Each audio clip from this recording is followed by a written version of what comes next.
अस्सलाम वालेकुम जी, कैसे हैं आप लोग। अच्छा, आज मैंने सोचा कि दो चार कुछ पॉइंटर्स मैंने पढ़े थे और मैंने रिफ्लेक्ट किए। So I thought to talk about relationship again. मैं अभी आने वाले कुछ दिनों में इसी टॉपिक पे काफ़ी सारी चीज़ें पढ़ूंगा और मैं आप लोगों के साथ ज़रूर शेयर करूंगा कि जो एक रिलेशनशिप होता है मियाँ बीवी का, हस्बैंड एंड वाइफ का, वो कैसे होता है, उसके अंदर क्या मिथ्स होती हैं, क्या रियलिटीज़ होती हैं।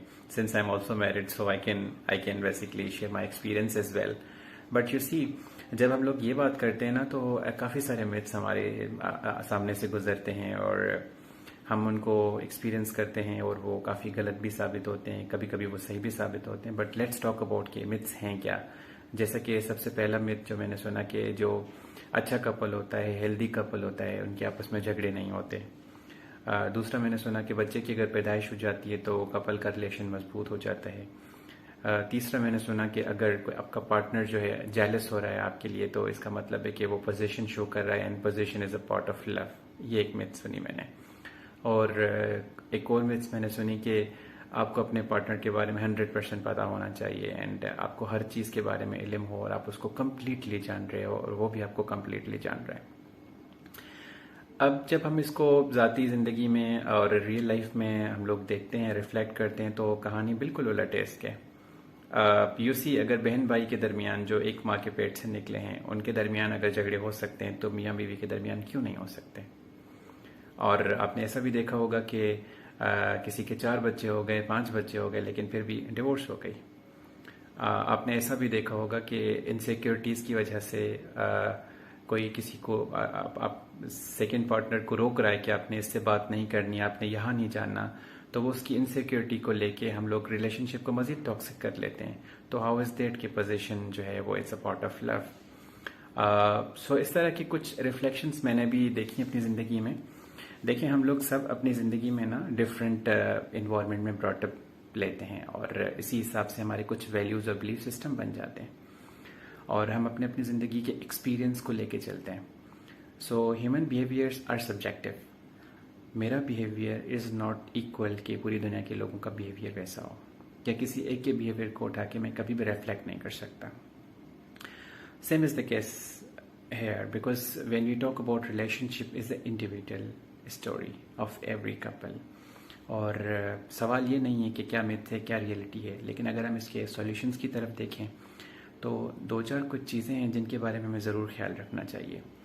मिसाल के तौर पर एक हेल्दी कपल के लिए या हेल्दी रिलेशनशिप को कंटिन्यू करने के लिए क्या चीज़ें इंपॉर्टेंट होती हैं। उसमें सबसे इम्पॉर्टेंट ये चीज़ होती है कि आपकी आपस में बातचीत। अगर किसी बात पे कॉन्फ्लिक्ट है तो वो कॉन्फ्लिक्ट आपके झगड़े का सबब ना बने, कॉन्फ्लिक्ट आपकी डिस्कशन का सबब बने। Conflict should be a reason of your understanding in depth. ये एक चीज़ होनी चाहिए जो कि अगर किसी भी रिलेशनशिप में होती है तो डेफिनेटली वो रिलेशनशिप लॉन्ग टर्म चलता है। और इसी तरह से इन ताल्लुकात के बारे में जब आप सोचते हैं, एक दूसरे से बात करते हैं, तो डेफिनेटली आपको एक नया पर्सपेक्टिव मिलता है। So couple is a two way process और ये दो लोगों की कहानी होती है, तो इसलिए दोनों लोगों के जो है बिहेवियर्स को, दोनों लोगों के इंटरेस्ट को डेफिनेटली देखा जा सकता है। अगर दो लोग हैं और अगर कोई एक बंदे का इंटरेस्ट फॉलो किया जा रहा है, किसी एक को सेक्रीफाइस देना पड़ रहा है, तो डेफिनेटली इट्स अ टॉक्सिक। फिर इसको हम लोग कह देते हैं कि डेफिनेटली ये चीज़ें वर्कआउट नहीं करेंगी।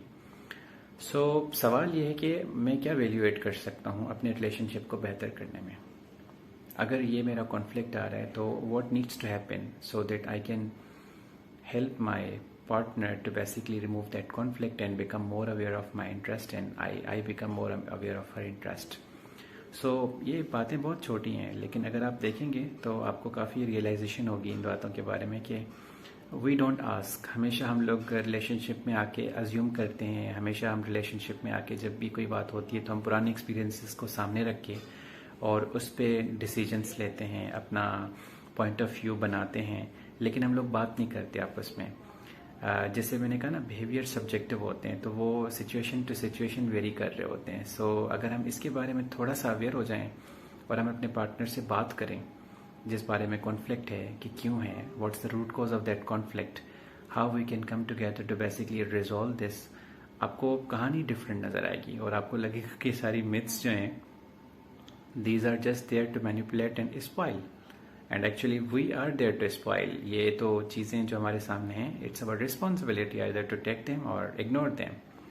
So let's work around and let's pay attention to every single element that comes in between our relationship, and let's see how we grow together. That's more important. Thank you very much. Stay blessed.